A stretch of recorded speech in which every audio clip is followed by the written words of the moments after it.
Malumunuz Süleymanşah Çadır Kenti Türkiye'nin en büyük çadır kenti. Biz burada yaklaşık 30 bin Suriyeli kardeşimizi misafir ediyoruz.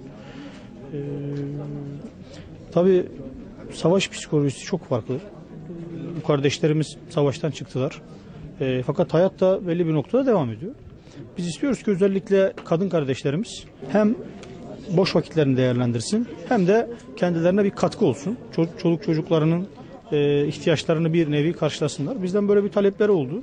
Kendilerine her türlü malzeme yardımını yaptık. Ve kendileri de böyle çok güzel el emeği, göz nuru malzemeler çıkardılar. Biz bunu Akçakale'de sergiledik. Hem Çadırkent'te hem Akçakale merkezde bir parça kendilerine de katkı olsun istedik.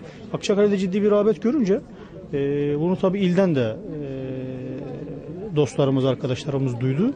Bunu ilde de sergilememiz gerektiği kanaati oluştu hepimizde. Çünkü Urfa insanı özellikle Suriye konusuna çok duyarlı.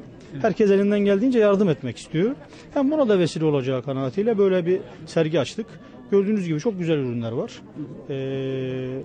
Burada önemli olan bu ürünlerden bir kazanç elde etmek değil. Bu sosyal aktivite.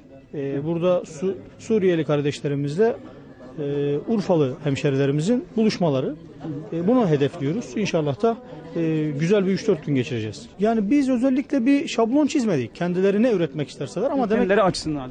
Mutlaka çocuklarını demek ki önce düşündüler. Annelik malum. Önce çocukları için bir şeyler yaptılar. Herhalde öyle olduğu kanaatindeyim. Çadırkent'te sadece bu kardeşlerimizin temel ihtiyaçlarını karşılamakla yetinmiyoruz.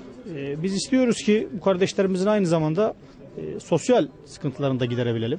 Bunun da tabii en bilinen, en kolay yapılabilir noktası kadınlar açısından örgü, el işi. Onları da çok yormayacak. Hem de zamanlarını değerlendirmeler açısından. Bizim bu şekilde birkaç sosyal aktivitemiz daha var. İnşallah onlarla da Urfa'da bir buluşma sağlayacağız.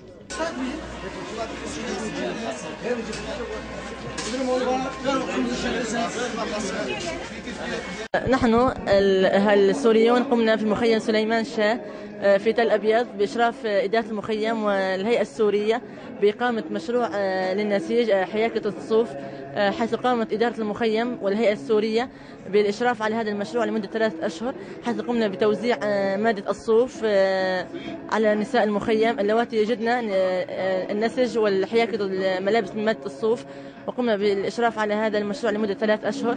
وكان نتاج هذا المشروع هو إقامة المعرض في مخيم تل أبيض، في مخيم سليمان شاه في تل أبيض، حيث نريد نحن السوريون والمرأة السورية خاصة أن نوصل من خلال هذا المعرض أن الشعب السوري هو شعب خلاق صبور لا يأس من رحمة الله تعالى، وأنه مهما مر بنا ظروف صعبة أو مآسي فإننا نحن شعب لا يأس من رحمة الله تعالى.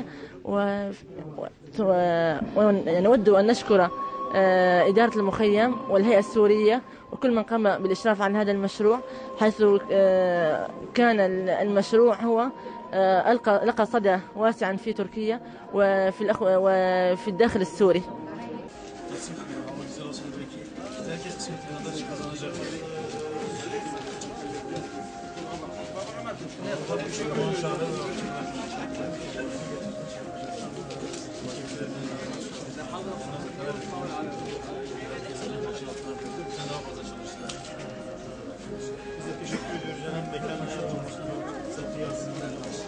Sadece aracı bizden alınması.